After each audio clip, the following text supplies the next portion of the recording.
श्रद्धाशील बंधुओं एवं श्रद्धाशील बहन, पर्युषण की पावन वेला में आप श्री अंतकृत दशाम सूत सुन रहे, प्रभु की वाणी सुन रहे। प्रभु की वाणी कल्याण कारिणी होती है और सुप्त आत्मा को जगाने वाली होती है। जो आत्माएं प्रभु वाणी को श्रवण करके जागी और फिर आत्म कल्याण के महापथ पर चल पड़ी, उन पावन आत्माओं की कथाएं चर्चाएं इस शास्त्र में बताई गई। बंधुओं, आज चौथा पर्युषण श्री अंतकृत दशांग के चतुर्थ वर्ग से वाचना शुरू हुई है। चतुर्थ वर्ग के महापुरुषों की मैं चर्चा आपके सामने रखूं।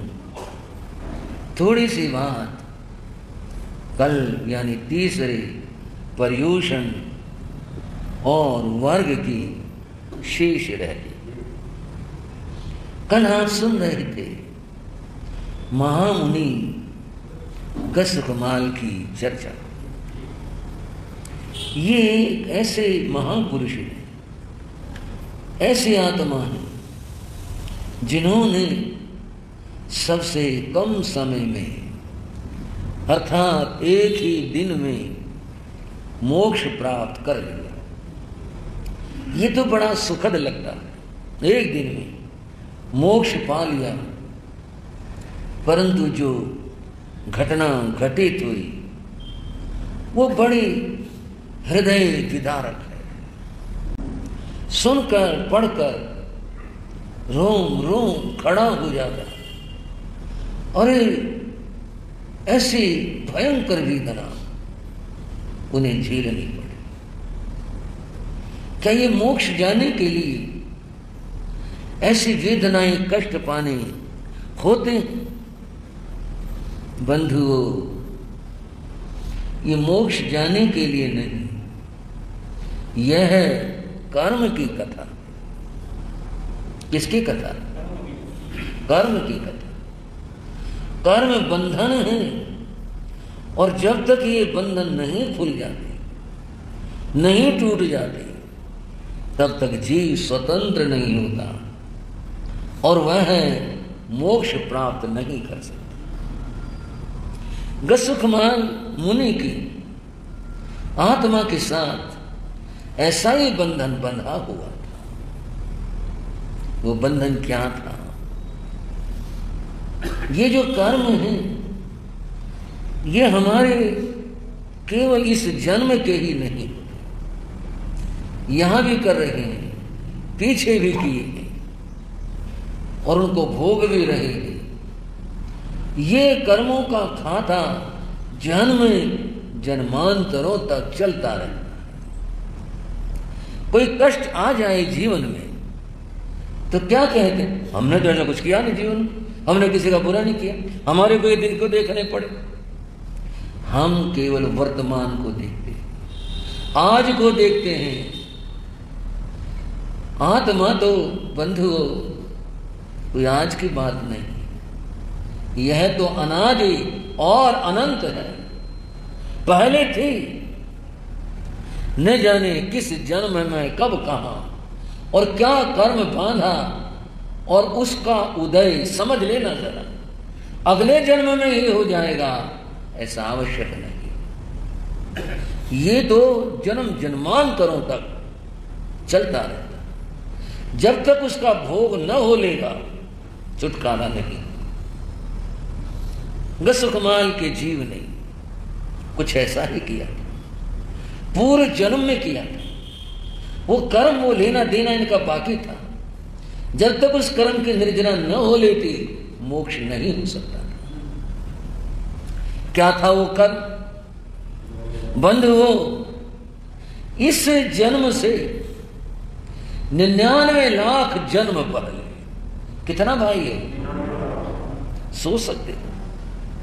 99 लाख जन्म पहले, वर्ष नहीं, वर्ष तो पता नहीं कितने बीते होंगे, एक जन्म में कितने कितने कहां वर्ष रहे होंगे।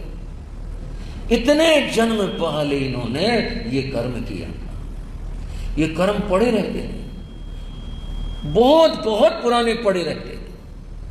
जब उदय में इनका नंबर आता है तो ये फल देंगे। 99 लाख जन्म पहले इस जीव ने एक कर्म किया था।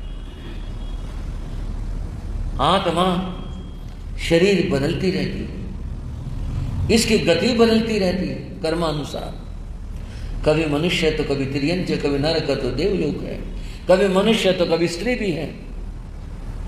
99 लाख जन्म पहले का सुखमाल की आत्मा एक स्त्री के रूप में थी। इसका विवाह हुआ। विवाह जिस व्यक्ति से हुआ उसको, उसका पहले एक और विवाह हो चुका था। थे ऐसे रिवाज, कई कई शादियां हो जाती थी। विवाह हुआ, एक ऐसी बात थी, जिस व्यक्ति से विवाह हुआ पहली पत्नी को कोई संतान न, इसीलिए दूसरा विवाह किया। समय बीतता रहा, संतान इसे भी नहीं। ये भी कर्म की बात हो। परिवार में इस बात को लेकर के बहुत चिंता की जाती थी, बहुत अभाव महसूस किया जाता था। समय बीतता रहा। एक ऐसा समय आया जब बड़ी वाली जो पत्नी थी पहाली, उसने पुत्र को जन्म दिया। घर में बड़ी खुशी मनाई। जो संसार की बातें होती हैं, सब लेना देना करना, खुशी मनाना सब हुआ। और पुत्र जन्म से उस बड़ी पहली पत्नी का मान सम्मान आदर सत्कार घर में बढ़ गया। स्वाभाविक है, संसार है। इससे जो छोटी पत्नी थी वह दुखी रहने लगी। वो क्या सोचने लगी, ये लड़का क्या हो गया, मेरे लिए तो दुश्मन बन गया, कांटा बन गया। भाइयों, कैसे कैसी सोच आ जाती है। उस बेचारे बालक को क्या मालूम, उसे क्या पता क्या स्थिति क्या बात, वो क्या जाने इन बातों को। लेकिन अपने कल्पना, ये है दुश्मन, मेरा दुश्मन, ये मरे तो जाकर हम बराबर हों, तब पहले की स्थिति आए, नहीं तो मेरा तो स्थान बहुत नीचा हो। वह ये सोचा करती और सोच सोच कर कर्म बांधा करती। श्रावको श्राविकाओ, कभी दुष्चिंतन मत करो। घर के तो क्या, पड़ोस के लिए क्या, किसी और के लिए क्या, कभी बुरा मत सोचो। अपने को देखो, अपने कर्मों को समझो। सुख दुख कर्म के देन हैं, कभी बुरा चिंतन नहीं। एक बार ऐसा हुआ, उस बालक को फोड़ और फुंसियां निकल, सर में निकल, मवाद बहती, और वो बालक रोता रहता, दर्द के मारे रोता रहता। उपचार किए गए, जो भी था, बालक स्वस्थ नहीं हुआ। उसकी जो छोटी माँ है बालक की, अर्थात जो उस व्यक्ति की छोटी पत्नी है, वो क्या सोचती है, ये ठीक नहीं होना चाहिए, मर जाना चाहिए, हे भगवान ये कभी ठीक ना हो, वो ये मनाती रहे। एक दिन वे दोनों, बालक की मां और वह बैठी बातें कर रही थी। बच्चे को लेकर बात चल पड़ी, चिंता व्यक्त की गई। वह छोटी पत्नी क्या बोली, हमारे यहाँ बिहार में एक बच्चे को ये ऐसा हो गया था, ठीक ही नहीं हुआ। एक वैद्य आया था, उसने एक इलाज बताया, वो तो ठीक हो गया। क्या इलाज बताया था उसने? तो जी बस इलाज क्या खुद ही किया था वो काम। उसने तो उड़द मंगवाए थे, पिसवाए, इसकी रोटी बनाई और तेल में पकाई थी, और वो गर्म रोटी उसके सिर में बांध दी। बांधने से सारी मवाद जल गई और सारे जख्म ठीक हो गए। थोड़े दिनों में बच्चा ठीक हो गया। दवाई क्या थी, बस जादू हो गया। बोले अच्छा ऐसा? हाँ हाँ वो अभी भी है, ठीक ठाक है बिल्कुल। वो बोली बहन अगर ऐसी बात है, ये बालक तेरा ही तो है, कुछ अगर इसका हो सकता इलाज तू कर दे। हाँ कर दूंगी। उसे तो मौका चाहिए था, और बंधु उसने ये किया। उड़द की रोटी तेल में पकाकर गरम गरम, और फिर उस बच्चे के सर पर बांध दी, और उससे वो बच्चा तड़प तड़प करके मर गया। बालक का क्या दोष था? बालक ने क्या किया था? निरी छोटा सा बालक, गोदी का बालक, और उसके साथ कितना क्रूर कर्म किया गया। भाइयों ये कर्म था वो जो वहां बांधा गया था, और वो बालक जन्म जन्मांतर में चलता हुआ वह सोमिल ब्राह्मण बना। समझ आ गई आपको? कौन बना? सोमिल।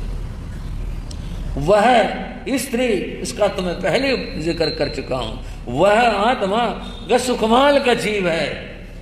वो निकाचित कर्म बांधा गया।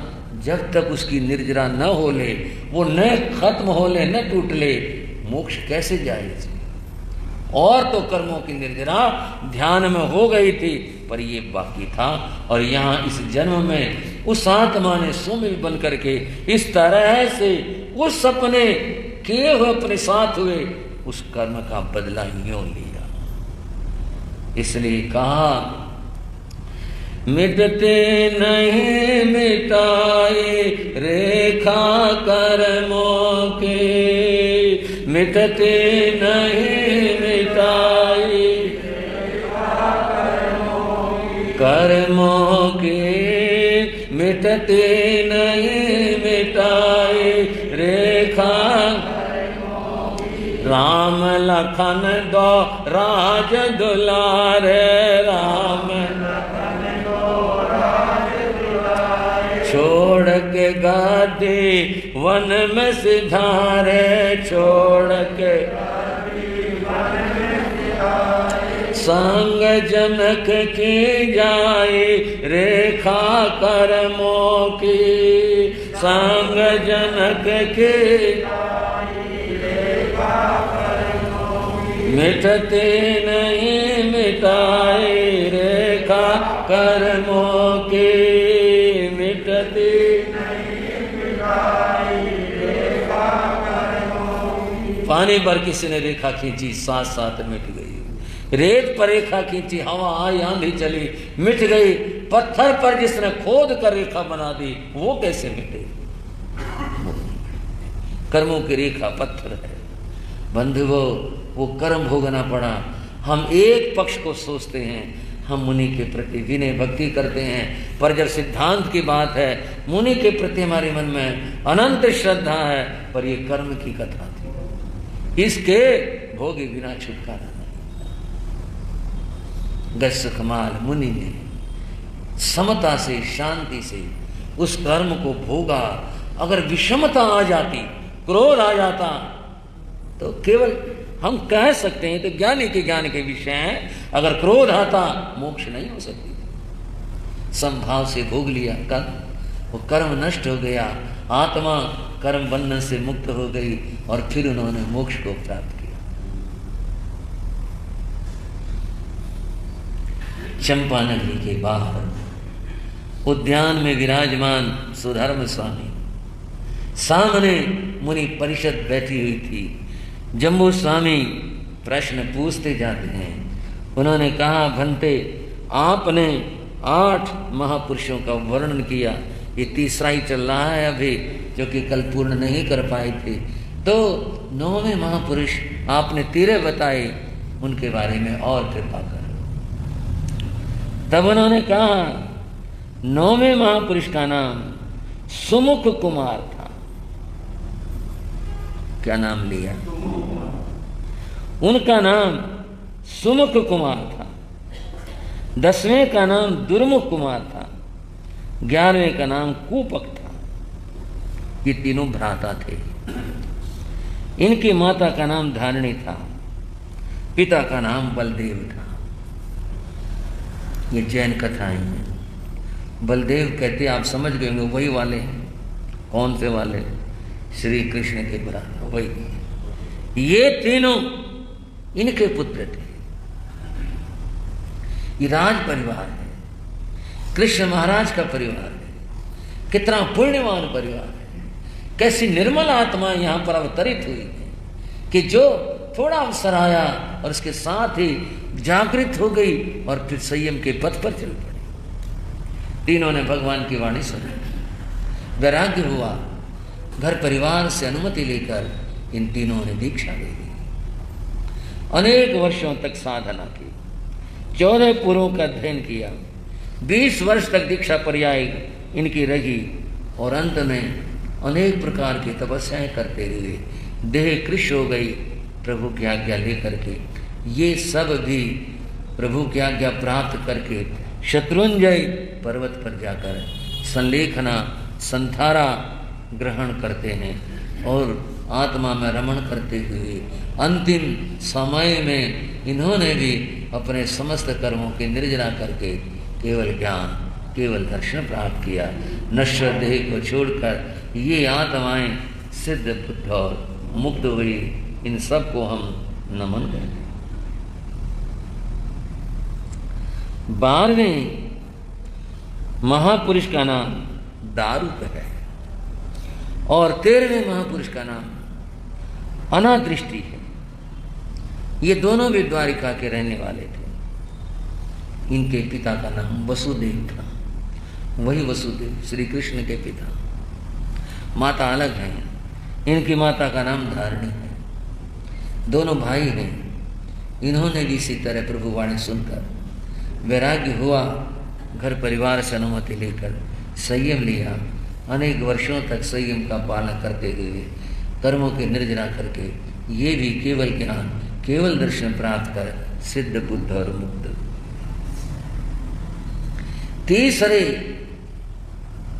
दिन की संगीति पूर्ण हुई थी। सब मुनिजन अपने गुरुदेव सुधर्म स्वामी को नमन करके अपने अपने स्थान पर यथा दिन बीता। चतुर्थ, चौथा दिन आया। समय हुआ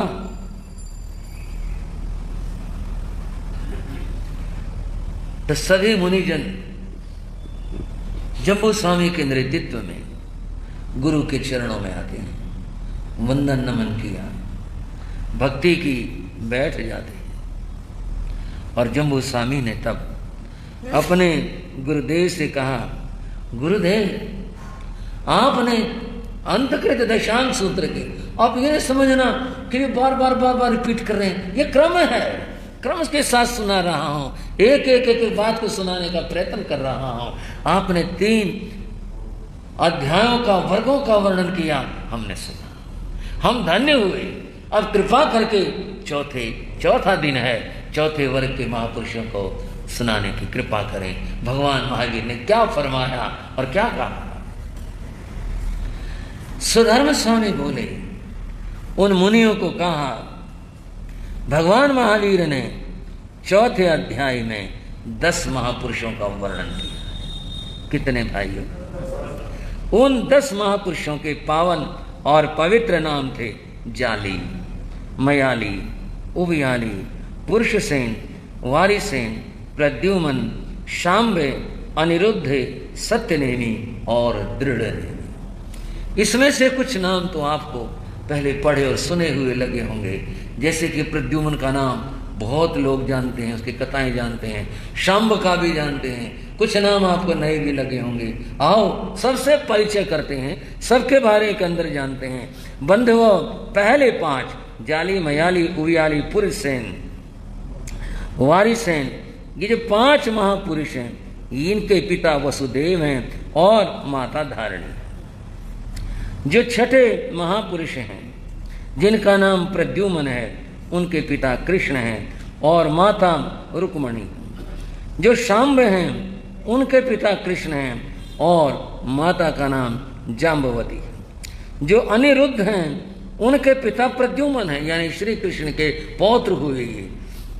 तो अनिरुद्ध के पिता प्रद्युम्न हैं, माता का नाम विदर्भी है। अब आगे जब बताऊंगा, जब आप एक प्यार भरी जयकार करेंगे, बोलो अरिष्णेमिनाथ भगवान के। ये भगवान अरिष्णेमि 4 भाई थे, जानते होंगे।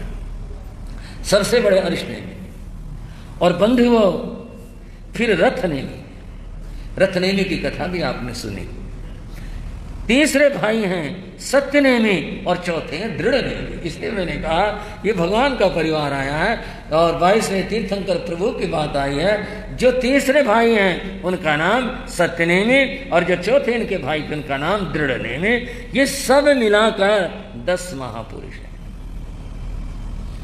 ये सब युवा थे और गृहस्थ जीवन की जैसे बातें होती हैं, जरूरत अब नहीं है लालन पालन और शिक्षा की बात करें। ये सत्तो योद्धा थे, बड़े मजबूत थे और यादव कुल की शान थे ये लोग। तो कहना चाहिए इस परिवार की ये तो शान बान और आन को सुरक्षित रखने वाले लोग थे, युवा थे सब। एक बार भगवान अरिष्णेमि का द्वारका पदार्पण हुआ।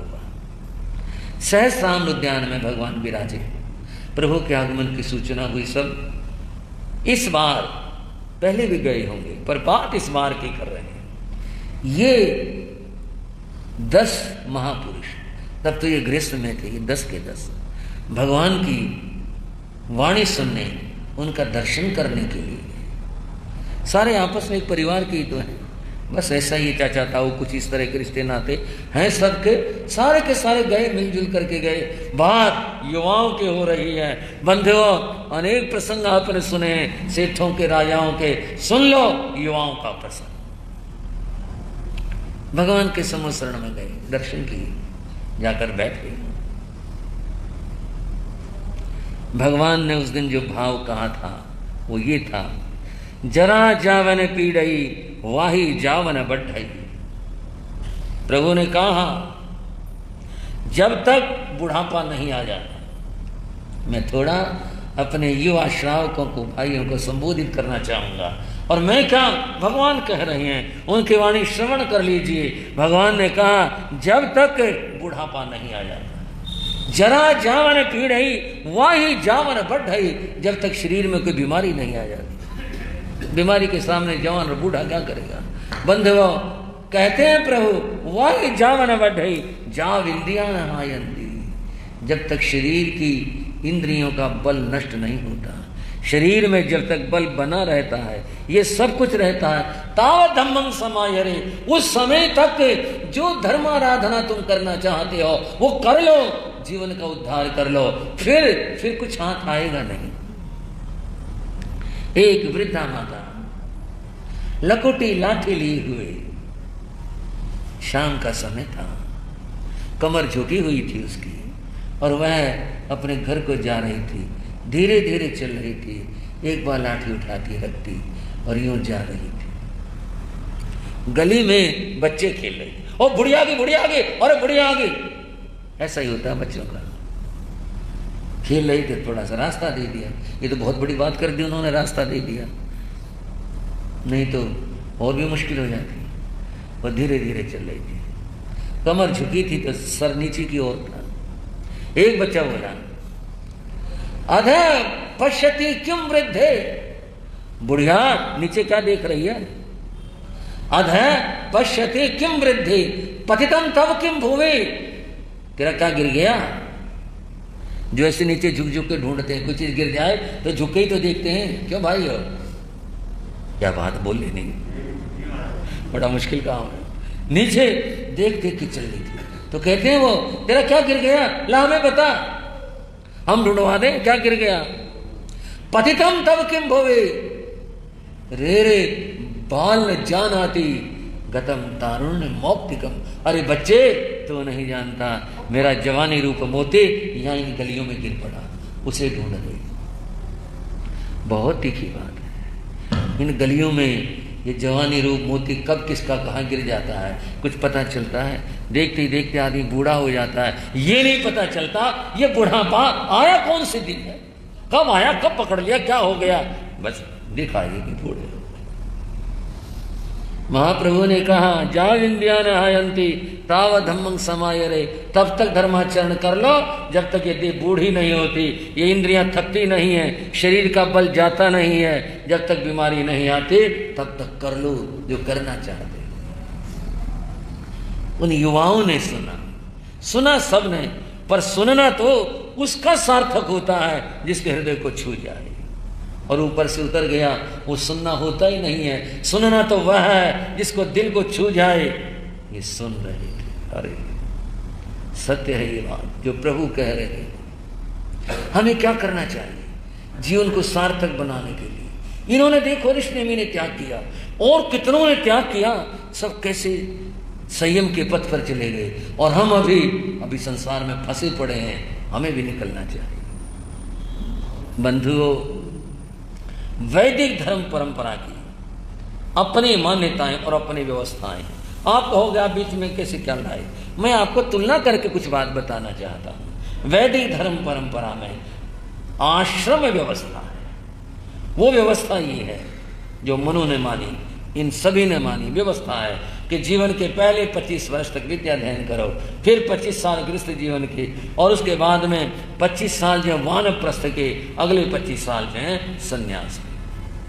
सबसे पहला सवाल यहाँ जैन दार्शनिकों ने ये उठाया कि 100 साल की कोई जिम्मेदारी तो ले, गारंटी तो ले कि तू 100 साल तक जिएगा। कहा था कभी? बंधुओं, कब कहा था, कैसे कहा था? राजुल के प्रसंग में कहा था, और अर्श नेमी ने कहा था, जीवन का भरोसा क्या, जीवन का भरोसा क्या, मौत तो सिर डोले हो जाए कब जाना, मौत तो सिर डोले हो जाए,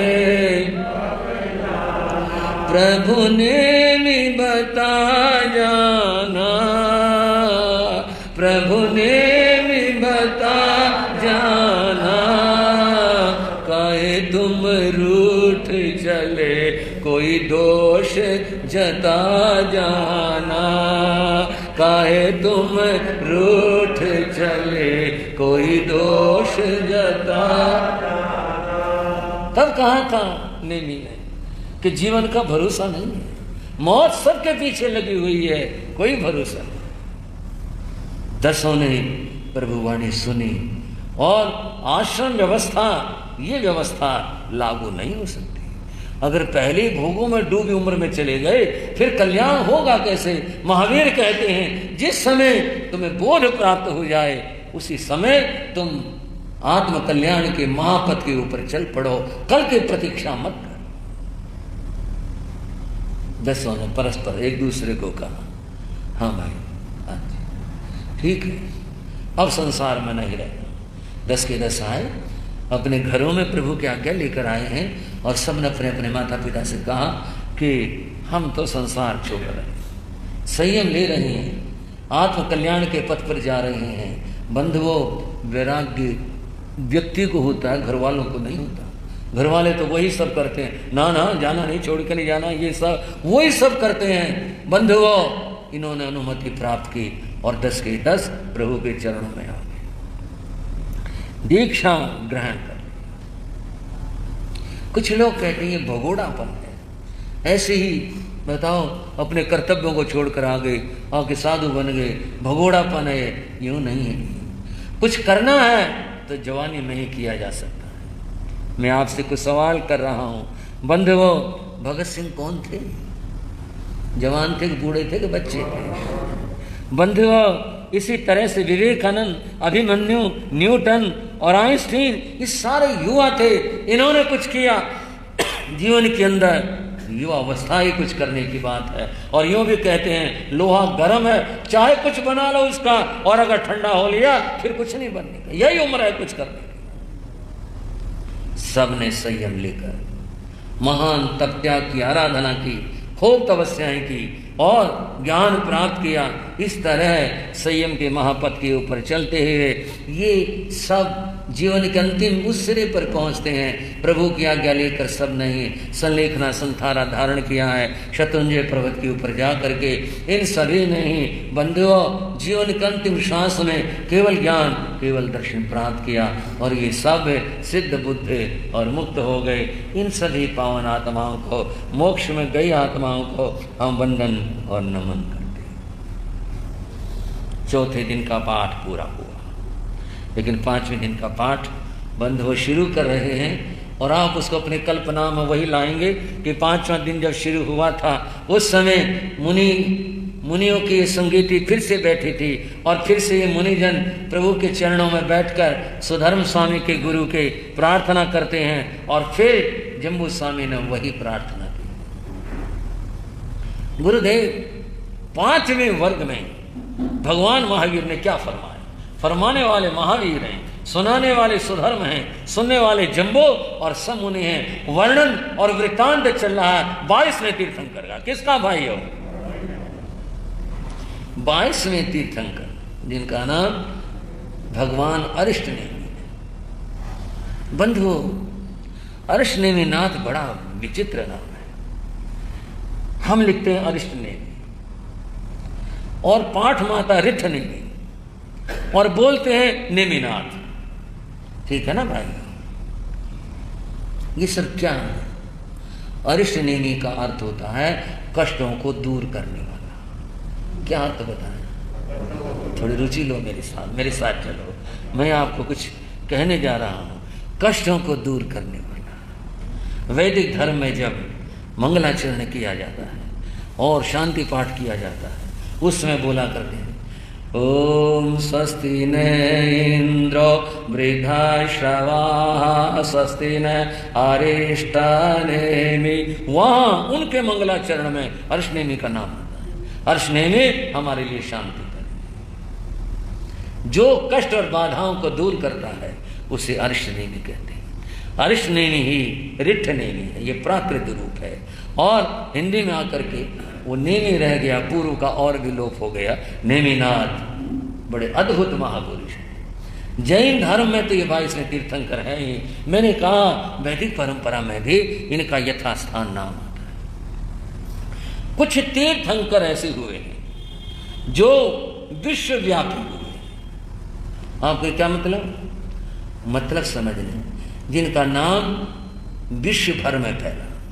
महावीर आज वर्तमान इस युग के महापुरुष हैं, उनका नाम तो है ही है। ऋषभदेव भी इतिहास पुरुष हैं, लेकिन ऐसे ने नाम हाथ जोड़ लेता हूँ पहले, पर सभी तीर्थंकर को नमस्कार करके कुछ बात कहने जा रहा हूँ। जो नाम और चरित्र से व्यापक हुए उनमें अरिष्टनेमि। कैसे आप पूछेंगे? चीन के अंदर एक देवता है, हर देश में अपने अपने मान्यताएं होती हैं। चीन के अंदर एक देवता है, उसका नाम फो है। क्या नाम लिया मैंने? फो। उसका नाम फो है। फो की कथा यह है कि फो शादी करने के लिए जाता है और वहां जाके उसने देखा बहुत सारे पशु मारे हुए थे, गर्दनें पड़ी हुई थी, टांगे कटी पड़ी थी, वो इस तरह के जिक्र हैं और इस तरह के अंग पड़े हुए थे। कुछ और लाइन में पशु खड़े हुए थे। तो फो ने पूछा इनको किसने मारा है? हम लोग चुप हुए। तो फो ने कहा किसने मारा इनको? बोले खाना बनेगा ना, जो लोग आए हैं बारात में उनका खाना बनेगा, उसके लिए मारा है। ये क्यों खड़े हैं बाकी के? खाना बनेगा इनका। तो क्या मेरे आदमी और मेरे साथ वाले सभी पशुओं को खाते हैं? ये ऐसा करते हैं, मुझे नहीं करनी ऐसी शादी। और क्या करके फोन है जो शादी के कपड़े उतार कर फेंक दिए और वहां से चला गया। और एक बार श्रद्धा से फिर बोलो भगवान अरिष्टनेमिनाथ के। किसकी कथा हुई ये? किसकी कथा हुई? ये बड़ी विचित्र कथा। अरिष्टनेमि मैंने कहा ये विश्वव्यापी का व्यक्तित्व है, बड़ा अद्भुत और विचित्र व्यक्तित्व है, बहुत ही व्यापक हैं। अर्शनेमी की बातें और भी दुनिया के इतिहास में हमें प्राप्त हुआ करती हैं और मिलती हैं। स्कैंडिनेविया के अंदर भी एक देवता इसी प्रकार से जो जीवों की रक्षा करने के लिए आगे आता है और जो ये कहता है युद्ध मत करो, और वो लोगों के तलवारों के लिए कहता है इन्हें उठा करके फेंक दो और तोड़ दो, किसी जीव को नहीं मारना है। ये सब चरित्र अर्शनेमी के चरित्र हैं। बंधुओं, सुना रही हैं सुधर्म सा, संबोधित करते हैं जम्बू। अर्शनेमिनाथ भगवान अपने संग के साथ विहार विचरण करते हुए द्वारिका पधारे। अब कोई और बार है, यह है विराजित हुए उद्यान के अंदर ठहरे। नगर के लोग दर्शनों के लिए गए।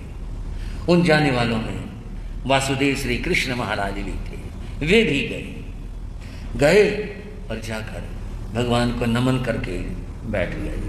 कदम कदम पर प्रश्न पैदा होते हैं। कोई व्यक्ति कहेगा ये जैनी है ना, अपने वाले को बड़ा मानते हैं, इसलिए इस तरह की कथाएं घड़ते हैं। बंधुओं, महापुरुषों का मिलना तो एक बड़ी घटना होती है। और नमन की बात तो यह है, श्री कृष्ण ऋषियों का मुनियों का जितना आदर करते थे वो तो एक बड़ी विलक्षण बात है। एक ग्रंथ है, वो उपनिषद है, उसका नाम है छांदोग्य उपनिषद। थोड़ा मुश्किल सा लगा हो, नाम है छांदोग्य उपनिषद। छांदोग्य उपनिषद में एक ऋषि का नाम आता है, और वो जो ऋषि होते हैं छांदोग्य में जिनका वर्णन आया है, उनका नाम था घोर अंगिरस ऋषि। नाम था उनका घोर अंगिरस ऋषि। श्री कृष्ण घोर अंगिरस ऋषि के पास गए और वहां जाकर के नमन किया और नमन करके बैठ गए। छांदोग्य उपनिषद की वैदिक धर्म की कथा बता रहा हूं आपको। श्री कृष्ण ने कहा, छांदोग्य उपनिषद के अंदर कह रहे हैं घोर अंगिरस ऋषि से, ऋषिवर मुझे उपदेश दो। श्री कृष्ण और उपदेश मांग रहे हैं। बंधुओं, श्री कृष्ण का चरित्र बड़ा विलक्षण और अद्भुत चरित्र है। अगर किसी ने गुणों का समूह देखना हो तो इस चरित्र में देखना चाहिए। उन्होंने कहा, ऋषिवर मुझे कुछ उपदेश दो। तब उन्होंने उपदेश दिया और 3 शब्दों में उपदेश दिया। त्वम अक्षतमसि, तेरी आत्मा अविनश्वर है, इसका कभी नाश नहीं होगा। और कृष्ण ने गीता में कहा, नैनम छिन्दन्ति शस्त्राणि, कोई शस्त्र इसे काट नहीं सकता। अंगिरस ऋषि का वचन है, त्वम अक्षतमसि, तेरी आत्मा अविनाशी है, कभी इसका नाश नहीं होगा। दूसरा कहा, त्वम अचित्तमसि, तेरी आत्मा का कभी पतन नहीं होता, कि आत्मा आत्मा ही रहती है। तीसरा शब्द कहा, त्वम प्राण संशतमसि, तीसरा शब्द उन्होंने कहा, तेरी जो आत्मा है ये आनंद से परिपूर्ण है। मेरे ख्याल से तीर्थंकरों का उपदेश जो इन 3 शब्दों में कहा, उसमें कोई मतभेद दिखाई देता है। विद्वानों ने तो यहाँ तक कहा ये अंगिरस अर्शनेमी है। ये जो अंगिरस है, विद्वानों का अपने मत है, उन्होंने कहा ये अर्शनेमी का ही चरित्र है, अर्शनेमी की ही बात है। चले आगे चलते हैं तो विद्वानों की चर्चाएं और बातें हैं। वासुदेव श्री कृष्ण महाराज अर्शनेमी के पास में आए हैं, भगवान के पास में आए हैं, नमन किया, बैठ गए। देशनाग लोग चले गए। आज श्री कृष्ण ने भगवान अर्शनेमी से एक प्रश्न पूछा। वो प्रश्न क्या था? इमे सेनंग भंते बारवैण नहरिये द्वाल से जोयण आयामा नव जोयण विच्छिन्ना जा पच्चखंग देवलोक भूयाए के मूल है विनाशे भविष्य। भगवान, ये जो द्वारिका नगरी है, जो 12 योजन लंबी है, 9 योजन चौड़ी है और स्वर्णमयी है, प्रत्यक्ष पच्चखंग देवलोक, साक्षात देवलोक है, इतने सुख और सुंदरता यहाँ पर है। ये जो द्वारिका नगरी है, क्या ये शाश्वत है या अशाश्वत? ये प्रश्न किया। शाश्वत अशाश्वत, जो सदा रहे उसको बंधु शाश्वत कहते हैं, जो नष्ट हो जाए उसे अशाश्वत कहते हैं। भगवान ने कहा अशाश्वत, ये सदा रहने वाली नहीं है, नष्ट हो जाने वाली है। अब भगवान ने कहा ये तो परम सत्य है, इसमें तो कोई शक नहीं, परंतु बात दुनिया की है ही ऐसी, दुनिया फानी है। किसी ने यूं भी कहा था, दुनिया की हर शय फानी देखी, दुनिया के हर शय फानी देखे, दुनिया की हर शय आने जाने देखी। और क्या, जो जाके न आए, जो आके न जाए, वो बुढ़ापा देखा। आने के बाद जाने का नाम नहीं लेता। जो आके न जाए वो बुढ़ापा देखा, जो जाके न लौटे वो जवानी देखी, दुनिया की हर शय आने जाने देखी। कृष्ण नष्ट हो जाने वाली है, अशाश्वत है, सदा रहेगी नहीं। बनते हर चीज का कोई कारण होता है। हाँ, होता है। तो द्वारिका के विनाश का क्या कारण होगा? ये ऐसे नष्ट हो जाएगी या कुछ घटना घटेगी, क्या होगा? तब भगवान ने कहा स्वर्गी दीवान मूलाय विनाशे भविष्य। 3 कारण बनेंगे इसके नाश के। 3 कारण क्या बनेंगे? भगवान ने पहले कहा, पहला कारण होगा सुरा शराब। बंधुओं, शराब विनाश का कारण है। कोई सुन ले, पढ़ ले, यहां जैनागम को बताया सुरा नाश का कारण है। दूसरा, अग्नि जलाकर नष्ट करेगी। तीसरा, कृष्ण द्वीपायन कृष्ण। ये 3 कारण हैं जिनसे यह सुंदरतम द्वारिका ये नष्ट हो गई। द्वीपायन ऋषि, आपकी जानकारी के लिए बता दूं, व्यास ऋषि का ही दूसरा नाम है, व्यास ऋषि। ये 3 कारण है। कृष्ण गंभीर हुए, सोचने लगे, सुख जहां होते हैं वहां पर व्यसन आ जाते हैं। ठीक बात है, ये द्वारिका के लोग शराबी हो गए। भाइयों, पैसा कमाना बड़ा मुश्किल होता है। ये सब्जेक्ट तो आपका है, मैं तो केवल आपको बात बता रहा हूं। आपकी कमाना बड़ा मुश्किल होता है, और ये कला कमाने के किसी किसी को आती है, और खर्च करना उससे भी ज्यादा कठिन होता है। लोग पैसा खर्च नहीं करते, बर्बाद करते हैं। बर्बाद करने वाले दुख पाते हैं, और जो जानते हैं कि पैसा कैसा खर्च करना चाहिए उसका सदुपयोग किया करते हैं। ये लोग वाकई में सारे के सारे शराबी हो गए। भगवान ने कहा ये शराब नाश का कारण बने।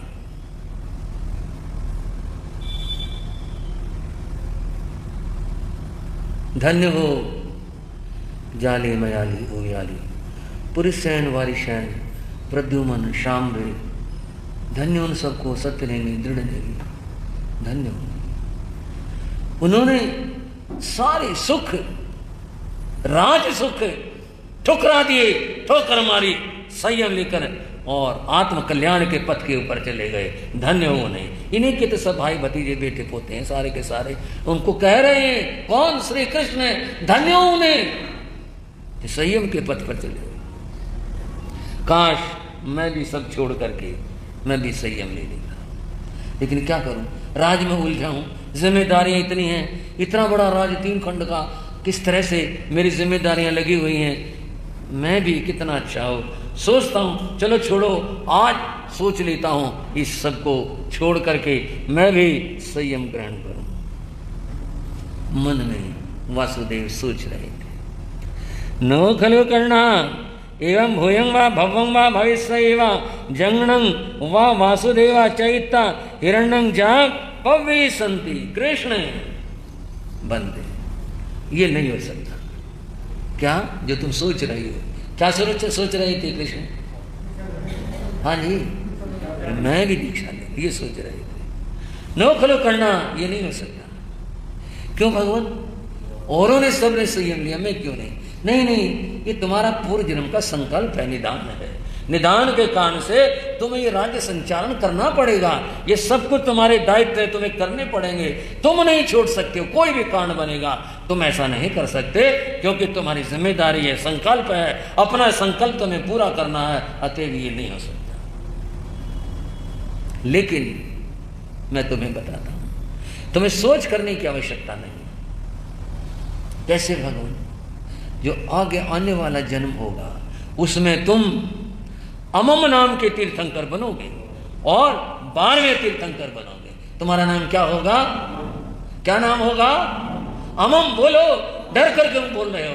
क्या नाम होगा? अमम नाम होगा।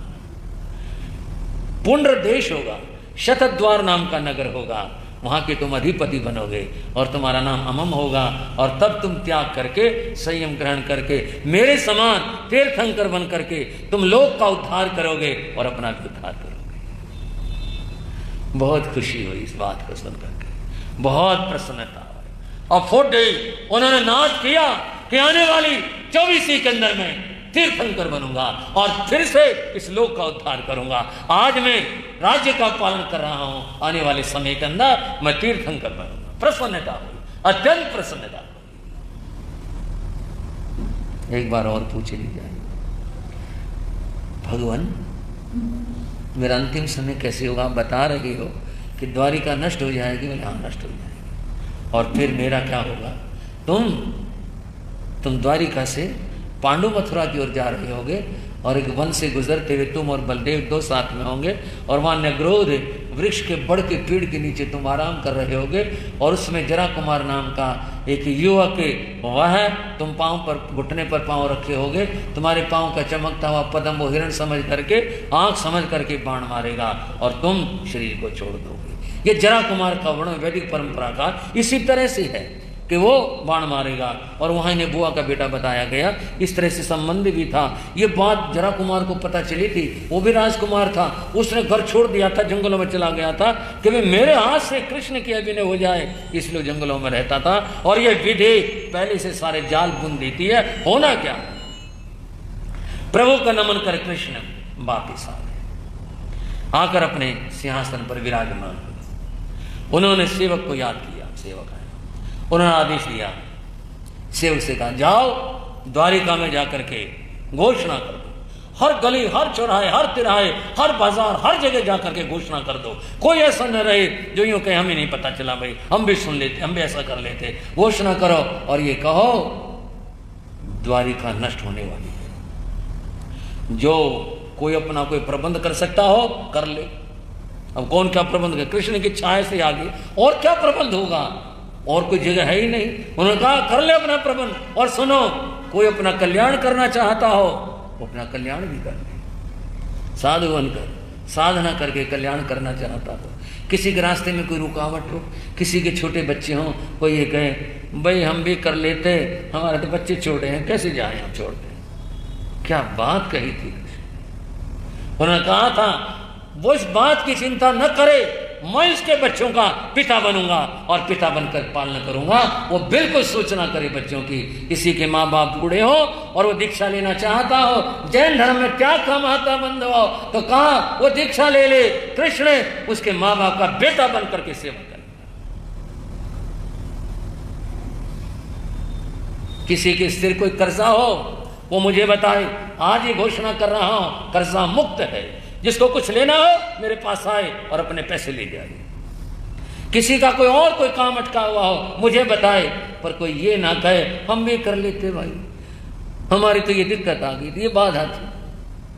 पूरी नगरी के अंदर बंद हुआ, ये घोषणा हो गई, पूरी नगरी में घोषणा। लोगों ने सुना, अरे ये क्या बात हुई भाई, द्वारिका को कौन क्या करेगा, कैसे नष्ट कर देंगे द्वारिका को?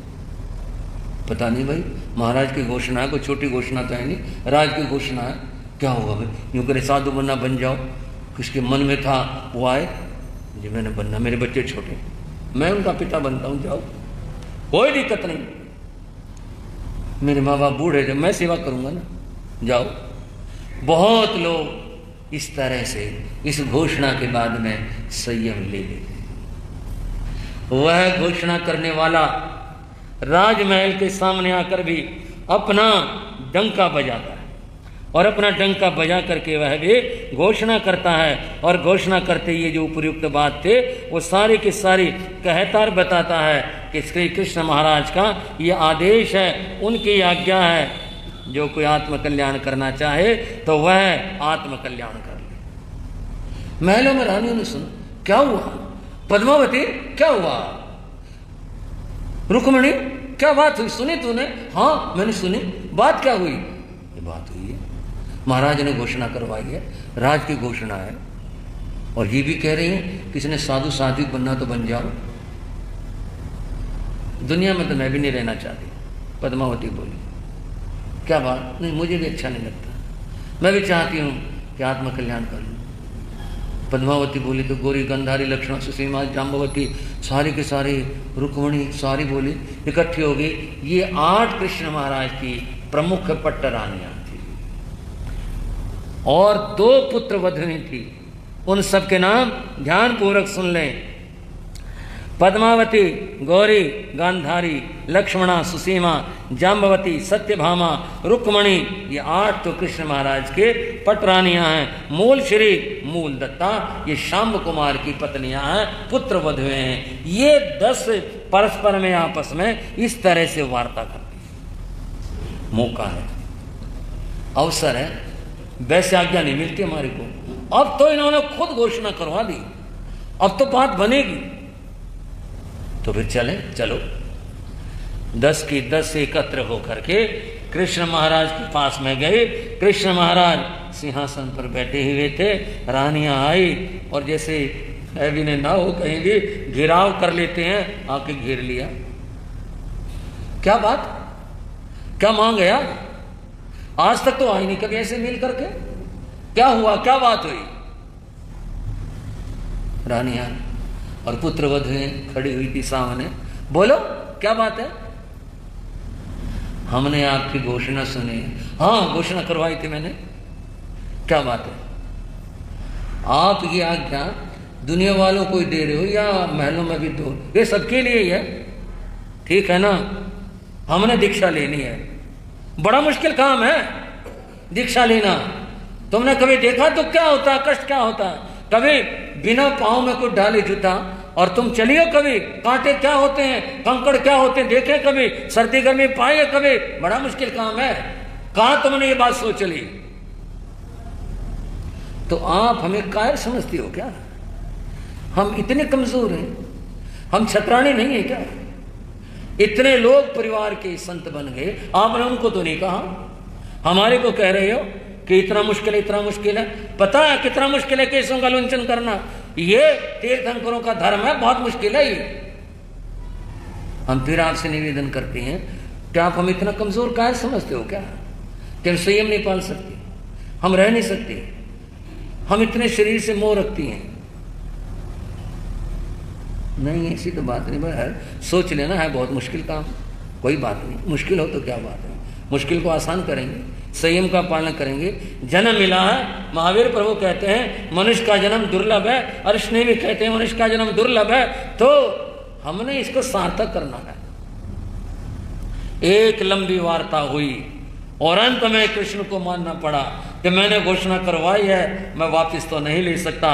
मोह उन्हें भी था और जब उन्होंने कहा है कि हमने लेना है, संयम लेना है, तब कृष्ण महाराज ने अनुमति दी। ठीक है, जैसी तुम्हारी इच्छा। तब बंधुओं बताते हैं कौन?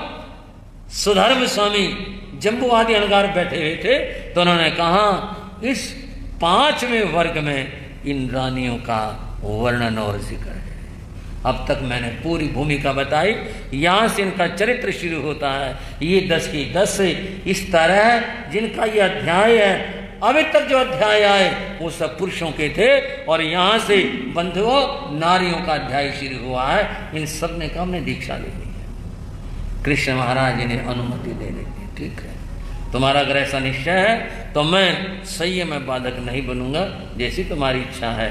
और तब उनकी इच्छा को देखते हुए उन्होंने शोभा यात्रा की व्यवस्था की और भी आया स्वर्ण कलशों से, रजत कलशों से और विविध प्रकार के उत्तम तीर्थों के जलों से तब इनका अभिषेक किए गए और अभिषेक के साथ में और भी राज परंपराएं पूरी की गई। और तब फिर ये सब की सब रथ में सवार होती हैं। कृष्ण महाराज इन्हें ले जाते हैं प्रभु के चरणों में और वहां जाकर के स्वयं उन्होंने कहा भंते ये मेरी 8 पटरानियां हैं, 2 पुत्र वधुएं हैं। इनका मन वैराग से रंजित हुआ है, ये संसार छोड़ना चाहती हैं। इनका जो मन है वह जन्म और मरण से उद्विग्न हो गया है, आत्मकल्याण करना चाहती हैं। मैं इनको आपके संग में शिष्या के रूप में समर्पित करता हूँ। तब उन्होंने अपना बाना वेश बदला, साधियों का वेश धारण किया और वेश धारण करके प्रभु स्वयं उनको दीक्षित करते हैं और जो संघ की प्रमुखा थी उनकी शिष्या घोषित करते हैं। और यूँ छोड़ा पथ राग का, छोड़ा पथ राग का, त्याग और वैराग का, त्याग और संयम धारा आत्मा को तारा, संयम धारा आत्मा को।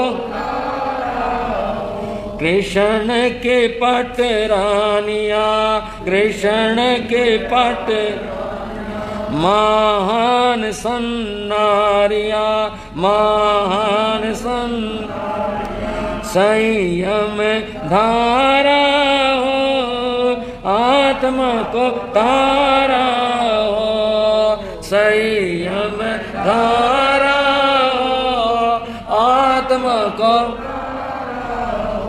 जो रानियां थी अब पूज्या महासाध्वियां हो गई, संयम के पथ के ऊपर बढ़ चली हैं, तप और त्याग की साधना कर रही हैं। कृष्ण सोचते हैं धन्यो युवकों को, धन्यो इन्हें जिन्होंने अपने आत्मा के उद्धार के लिए संसार के सुखों को ठोकर मार दी। कृष्ण लौट आए, मन में एक भाव आता रहता है, नगर की रक्षा, द्वारका की रक्षा करनी चाहिए, मेरा दायित्व है, मैं इसकी रक्षा करूं। और इसके नाश का जो कारण है वो शराब है, सुरा है। अगर कहते हैं कारण दूर हो जाए तो कार्य नहीं होता, भाइयों कारण दूर हो जाए तो कार्य नहीं होता। बांस ना हो बांसुरी बनेगी कहां से? उन्होंने एक नया आदेश जारी किया और वो घोषणा नगर में करवा दी। घोषणा ये करवाई, आज से कोई भी व्यक्ति द्वारिका में शराब नहीं पिएगा, शराब नहीं लाएगा, नहीं रखेगा, नहीं बनाएगा, नहीं बेचेगा, नहीं खरीदेगा। अगर किसी के पास शराब मिली, पीता पाया गया, किसी ने बेची, कहीं भी शराब अगर मिले तो मैं उसको कठोर से कठोर दंड दूंगा। 3 दिन का समय देता हूं, जिसके पास शराब हो सारी के सारे राजमहल के सामने मैदान में ला करके डाल दें, क्षमा हो जाएगी 3 दिन तक। उसके बाद अगर शराब कहीं भी मिली और पता चल गया तो कठोर दंड मिलेगा। प्रार्थना से कोई नहीं मानता, ना बहनों ना करा करो। जब ये उठाया ना डंडा, दिखाई दिया सामने, कृष्ण की आज्ञा है, कठोर दंड क्या, फांसी पर लटकाए जाओगे। सारे लोग जो यूं कहा करते आदत नींद नहीं आती हमारे को तो शराब पिए बिना, और जो यूं कहा करते पैसा कमाया करते, सब सारे के सारे आकर बहुत ढेर लग गया, शराब की बोतलों का बर्तनों का ढेर लग गया। 3 दिन हो गए, चौथे दिन घोषणा करवा दे, अगर अब किसी क्या शराब मिली कोई क्षमा नहीं। ना जी, कान पकड़े लोग, किसने मरना है? बलदेव, हाँ भरादा, भैया उठवाओ सारी यहां से, अब तो शराब वाले जो भी कुछ थे अब तो नहीं है नगर में शराब। गाड़ियां मंगवा करके गाड़ियां, और साथ में सेवक दल मंगवाए, बुला करके सबको गाड़ियों में भरवा कर ले गए, दूर जंगल में ले गए और ले जाके गड़ा खोदा, फोड़ फोड़ के सारी शराब जो होती है ना, ये शैतान का हथियार होती है, तोड़ तोड़ के जरे बर्तन शीशियां सब उसने दफन कर दिए, मिट्टी डाल दी, शैतान को दबा दिया। चलो शैतान का प्रबंध हुआ, अब देखते क्या होगा। कृष्ण वापिस आ गए, निश्चिंतता थी मन के अंदर कि चलो भाई अब ये काम तो हुआ, आगे देखते क्या होगा।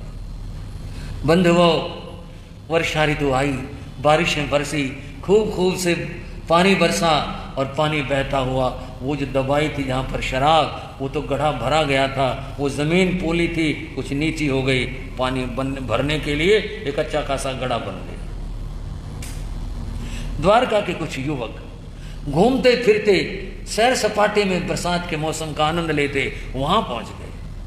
एक कहता दूसरे को, देवदत्त, हाँ भाई यज्ञदत्त, को खुशबू से आ रही है। पता लोग क्या कहते हैं, वो खुशबू लगाते हैं, शराब पीते नहीं कहते हैं, वो खुशबू लगाते हैं। बोले खुशबू से आ रही है? बोले हाँ आ तो रही है, यहाँ से आ रही है, देखें जरा चुल्लू पर। बोले मैं टेस्टी है। वो जितने 5-7 10 आए थे उन्होंने वो पानी पी लिया। उस पानी में शराब का अंश था पूरा पूरा, क्योंकि वो मिट्टी नीचे बैठ गई और मिट्टी में जो थी शराब थी वो पानी में आ गई और वो पी लिया, और पी लेने के बाद तो नशा चढ़ गया। बंधुओं, कहना चाहता हूँ, शराब शैतान का शत्रु, ये नाश करने वाली है। श्री कृष्ण ने प्रबंध किया था, पर भाग्य कहाँ से बदले, कैसे करें। श्राप का नशा चढ़ा, अब तो शैतानियां सूझ उछलते कूदते शरारतें करते इधर उधर फिर रहे थे। एक गुफा में वहां जंगल में देवपायन ऋषि वो वहां रहते थे, तपस्या करते थे, गुफा में रहते थे। और देखो साधु बैठा, हाँ बैठा, कौन है भैया, पता नहीं कौन है। अरे जानते नहीं तुम, एक बोला मैंने, वो कृष्ण देवपायन है ये, वो जो कह रहे हैं द्वारिका का नाश करेगा वो वाला। बोले वही है भैया, मैंने बताया था आपको व्यास इनका दूसरा नाम था। बोले वही है, और तो कोई कृष्ण देवपायन है नहीं, और ये नाश करेगा द्वारिका का, ये नाश करेगा। आओ हम इसका पहले नाश कर देते हैं, ये तो जब नाश करेगा हम करते हैं इसका नाश, मारो इसको। और उन्होंने तो पत्थर उठा लिए शराब के नशे के अंदर। कहाँ होश इस बात का कि क्या कृत्य है, क्या अकृत्य है, क्या करना चाहिए, क्या नहीं करना चाहिए, इस बात का होश कहाँ। और उन्होंने पत्थर बरसाने शुरू कर दिए। क्षमा रूप संत हो गए, पत्थर लगे। अरे भाई युवको, अरे बच्चों, क्यों मार रहे हो भाई मुझे, मैंने क्या बिगाड़ा तुम्हारा, बताओ क्या बिगाड़ा। और ले, और मार, और मार। सिर फूट गया, मुंह फूट गया, पत्थर पर पत्थर, शरीर तो शरीर। उन्होंने बहुत कहा, अरे मुझे बेगुनाह को मेरा दोष तो बताओ, मैंने किया क्या है तुम्हारा, क्यों मुझे मार रहे हो। कौन सुने, शराब के नशे में पागल बने हुए थे, पत्थर बरसा बरसा करके बैठे ऋषि गिर पड़े, और मारो। पत्थर मारे जा रहे थे। आखिर कहते हैं चंदन शीतल होता है, पर वो भी रगड़ने पर आग लग जाती है। ऋषि को क्रोध आ गया, और क्रोध आकर के ऋषि ने, अब कहते हैं उनका क्रोध जागृत हुआ, और वे पड़े हुए थे और उठ बैठे। और उन्होंने फिर कहा, उनको संबोधित करते हुए कहा, मत डिगाओ संत के शुभ ध्यान को, मत डिगाओ संत के शुभ ध्यान को, फूंक डालूंगा ज़मीं आसमान को, फूंक डालूंगा ज़मीं आसमान को, मत डिगाओ संत के शुभ ध्यान को, मत डिगाओ संत के शुभ ध्यान को। जहर बरसेगा कहर भी छाएगा, जहर बरसेगा कहर भी छाएगा, देखना हर और तुम शमशान को, देखना हर और तुम शमशान को, फूंक डालूंगा ज़मीं आसमान को, फूंक डालूंगा ज़मीं आसमान को, मत डिगाओ संत के। अरे क्या कर रहे हो तुम, याद रखना मैं शमशान बना दूंगा।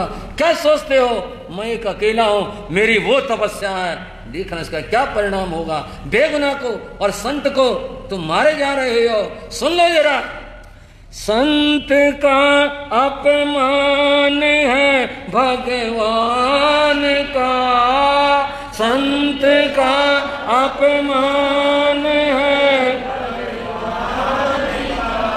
फल मिलेगा पापी और शैतान को, फल मिलेगा पापी और शैतान को, फूंक डालूंगा ज़मीं आसमान को, फूंक डालूंगा ज़मीं आसमान को, मत डिगाओ संत के शुभ ध्यान को, मत डिगाओ संत के। हाँ कर ले जो तेरी तपस्या हो। कर ले जो खर्च करना हो तूने, फिर ये कहेगा मैं नहीं कर सका, और ले, देते तेरी तपस्या का फल, दे पत्थर दे पत्थर। गिर पड़े बेचारे, उनकी भाषा में तो मर गया भाई, ठीक हो गया, यही था नाश करने वाला, खत्म कर दिया। चलो भाई, उछलते कूदते मौज मनाते। एक बोला कृष्ण महाराज को भी बता दो, हमने इतना बड़ा काम कर दिया, उनको भी बड़ी चिंता होगी, अरे भाई नाम भी तो मिलेगा, चलो चलो। जा पहुंचे राज दरबार में, कृष्ण महाराज बैठे बैठे, और जा करके बधाई ना दे दी। महाराज बधाई किस बात की भाई, कैसे बधाई? वो था ना द्वैपायन, वो हमने मार दिया। हाँ द्वैपायन, तुमने कैसे मार दिया? वो वहां जंगल में था, मार मार पत्थर मार दिया। अरे दुष्टो, ये क्या करा तुमने? वो घबराए, बोले जी हमने सुना था कि द्वारिका को जलाता, हमने पहले ही खत्म कर दिया, और ये सत्यानाश कर दिया। ये क्या काम किया तुमने? उनके खैर खबर तो बाद की, कृष्ण तो उसी से में उठे, बलराम का आवाज, बलराम भैया वो हो गया काम। क्या हो गया? इन दुष्टों ने ऋषि को मार दिया। कब, कैसे? वो तो भागे जी, उन्हें तो पता था वहां जंगल में वो तपस्या करता है। गए दौड़े हुए, पत्थरों का ढेर उनके शरीर पर, मर गए भाई, बहुत बुरा काम हुआ। पत्थर हटाए, सहारा दिया, कोई कुछ सांस बाकी है। ऋषिवर ऋषिवर होश करो, ऋषिवर होश करो, थोड़ा होश करो, आंखें खोले, क्षमा कर दो, क्षमा कर दो। नहीं, कोई क्षमा नहीं हो सकता। नहीं ऋषिवर, क्षमा कर दो, हम आए आपके पास में, क्षमा का दान दे। जाओ, तुम दो को माफ किया, बाकी सारी द्वारिका का नाश करेगा। मेरी तपस्या का कोई अगर फल हो तो मैं इसका नाश करने वाला तो कह कर गर्दन लटका दी, ऋषि मर गए। बलराम अब नहीं बचाऊंगा, अब कोई उपाय नहीं रहा, बहुत मुश्किल हो गई। वापिस आए, क्या करें समझ नहीं आया। भैया मेरा एक सुझाव था। बलराम बोले। कृष्ण ने पूछा क्या? एक बार अर्शनेमी के पास चलते हैं, उनसे पूछें देखो क्या होता है। वहां चले, भगवान के पास गए, वो सर्वज्ञ तो पहले देख रहे थे। भगवान ये हो गया, कोई उपाय है हम इन नागरिकों की, लोगों की रक्षा कर सकें? उपाय तो है पर होगा नहीं। नहीं भगवान कर लेंगे, कितना भी मुश्किल हो, मैं खुद हूं, मैं करूंगा चाहे कुछ भी। नहीं तुम्हारी बात है, ये लोग करेंगे नहीं, पूरा हो नहीं पाए। नहीं करेंगे, आप बताओ सही। भगवान ने कहा तपस्या का बल देवता के बल से ज्यादा होता है। पानी बदवा लो, आप तो तपस्या की नगरी में रहते हो, आपको तो क्या उद्बोधन दो और क्या संबोधन करो। बाकी मैं कह रहा हूं तपस्या का बल देवता के बल से ज्यादा होता है। अगर द्वारिका के हर घर में प्रत्येक दिन एक आइन बिलता फूटा रहे और 12 वर्ष तक हो जाए, देव शक्ति खत्म हो जाएगी, फिर कोई भी इसका अनिष्ट नहीं कर सकता। धन्य हो प्रभु, आपने रास्ता दिखा दिया। प्रभु धन्य हो, ये हो जाएगा, हम करवा लेंगे।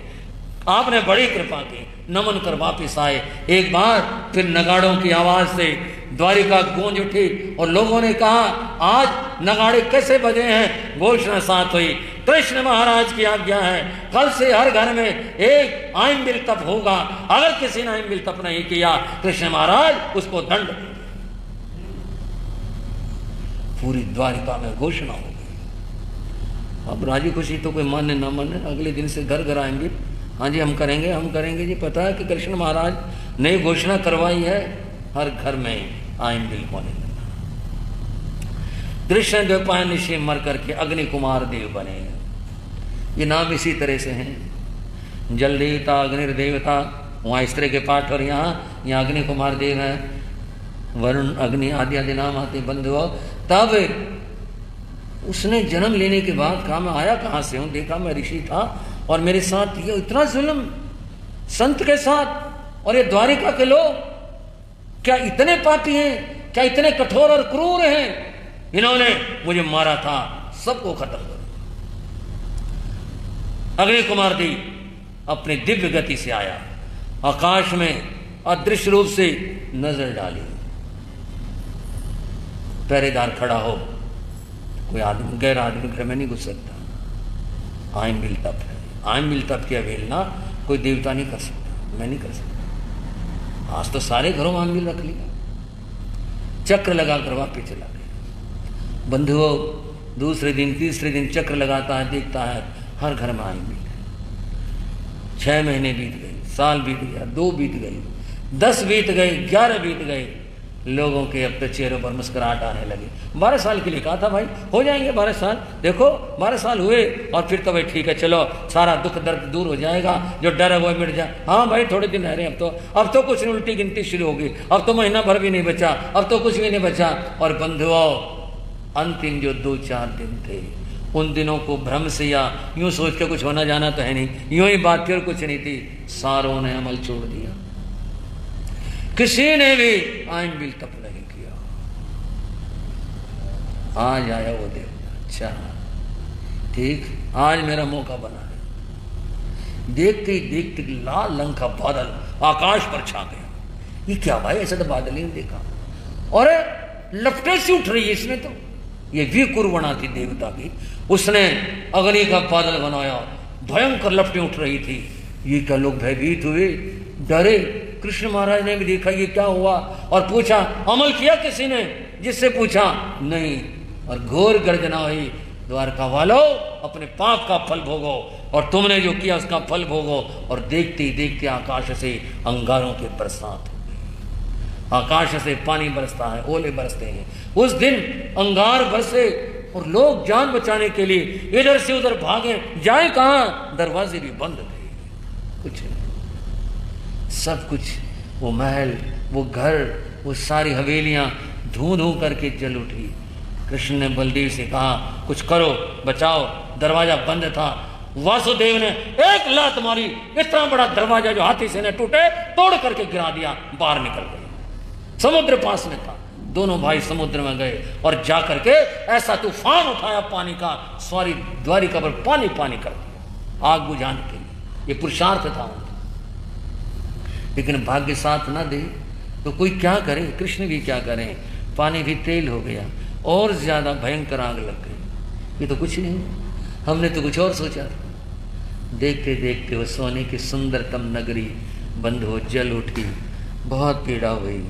ये दिन ऐसे देखना था क्या, ये सुंदर नगरी का ये होना था क्या। दोनों भाई दुख मानकर बोले, अब हम क्या करें, कहाँ जाएं? नहीं, कहीं नहीं जाएंगे, कहाँ जाएंगे? सारी दुनिया की हमने मदद करी, सहायता करी है, हम किसी सहायता मांगेंगे? हम नहीं मांग सकते। फिर कहा, पांडव तुम्हारे भाई हैं, उनके पास चलते हैं, उन्होंने पांडव मथुरा नगरी बसाई हुई थी, चलो वहाँ चलते हैं। दोनों भाई चल देते हैं। दोनों भाई बंधु जा रहे थे, जंगल पार करते हुए जा रहे थे। आज कैसा दिन आया, पाँव के पद त्राण जूते भी गिर गए, वो भी पाँव में नहीं थे। सदा छत्र रहा करता सिर पर, बहुत तेज धूप लग रही, आज सिर पर कुछ नहीं। भाई प्यास लगा है, पानी आगे मिलेगा भैया, चलो कृष्ण कहीं और देखते हैं, यहाँ तो पानी नहीं है। एक बड़ का पेड़ आया, बड़ा सघन था, छायादार था, नीचे बड़ी सुंदर शिला थी उसकी, चला नहीं जाता और नहीं चला जाता। मैं यहाँ बैठता हूँ, बलराम तू देख कहीं पानी हो तो। मैं जाता हूँ। वे पानी के लिए ढूंढने के लिए जाते हैं पानी। थक गए थे, लेट गए, घुटना खड़ा कर लिया, घुटने पर दूसरा पांव रख लिया, लेटे हुए थे, अतीत का चिंतन कर रहे थे। जन्म जेल में हुआ, गवालों में पला, और समय आया तीन खंड का अधिपति बना और चक्र चलाया, कुरुक्षेत्र का युद्ध भी जितवाया, और बहुत कुछ हुआ, बहुत कुछ किया, बहुत भलाई काम किए, कितनों को संयम दिलवाया। पर आज दिन ही आया, आज मेरे पास कोई पानी पिलाने वाला नहीं। बंधुओं, ये कृष्ण कथा तो है, ये जीवन की कथा है। कैसा कैसा समय आ जाता है आदमी के सामने, कैसी स्थितियां बन जाती हैं। सोच रहे थे, जरा कुमार इसी जंगल में रहता था, वो शिकार के लिए घूम रहा था, भटक रहा था। दूर से उसने देखा पीत वस्त्र धारण किए कृष्ण और पांव में पद्म चमक रहा था। दूर से देखा वो हिरण बैठा पेड़ के नीचे, निशाना साधा, साध करके सीधा पाँव में मारा। जहर बुझा वो बाण पाँव में लगा, लगते ही अरे लेटे से उठ बैठे। जरा कुमार ने कहा ये तो कोई आदमी था, ये तो हिरण है नहीं, ये क्या हुआ, क्या धोखा हुआ, कौन मारा गया? बस कृष्ण बोले अरे कह कर तो मार लेता, ऐसे बैठे रहे को चुपचाप को मारना जघन्य पाप है, कौन है पापी तू? जरा कुमार खड़ा हो गया, पहचाने कृष्ण है। जरा कुमार, हाँ भगवान।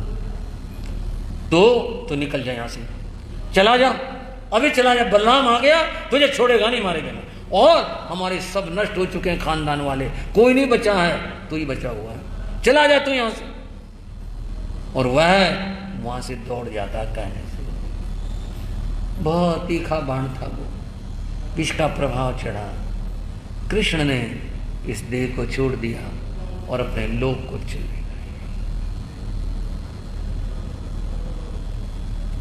मृतक देह पड़ी हुई थी, पर यह देह वासुदेव की थी, जीवंत लगती थी बिल्कुल। बलराम आए, अच्छा सो रहे हैं, चलो सो लो, कोई बात नहीं, थकान उतर जाएगी, मैं बैठा हूं, पानी दिए। बैठे रहे, देर होगी, थोड़ा जगा लो, भैया उठ जाओ, पानी ले लो, भैया उठ जाओगे। कौन उठे? जगाते रहे, वो नहीं उठे। 6 महीने तक उस मृतक देह को लिए हुए कंधे लगाए हुए घूमते रहे। सड़न नहीं, बदबू नहीं, कुछ नहीं हुआ। 6 महीने के बाद एक देव ने उन्हें समझाया, बड़ी विचित्र कथा है, उनके समझाने से उनके समझ में आया, तब उस देह का अंतिम संस्कार किया गया और बलराम फिर साधु बन जाते। मुनि बनकर उन्होंने साधना की और फिर अंत में देवलोक को पाया। इस तरह से बंधुओं, कृष्ण की बड़ी अद्भुत और विचित्र कथा है। पर इस कथा का एक भाग रहता है कि जिन रानियों ने दीक्षा ली थी उनका क्या हुआ, यह बात 5वें पर्युषण में आप सुनेंगे। आज की कथा यहीं तक रहती है और मिलकर बोलेंगे, बरते मंगलाचार प्रभु के जय बोलो, बरते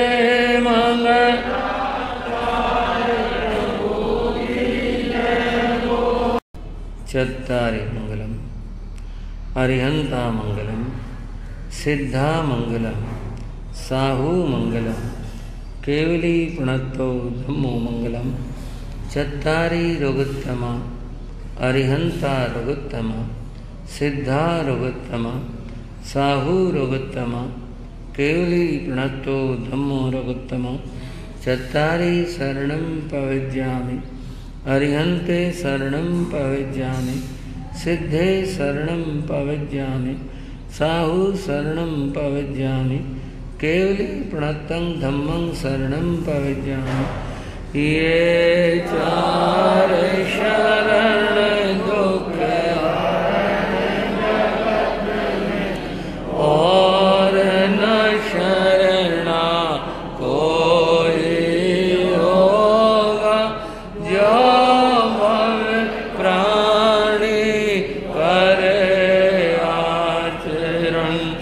उसका अजर अमर फल होगा, उसका सदा ही मंगल होगा।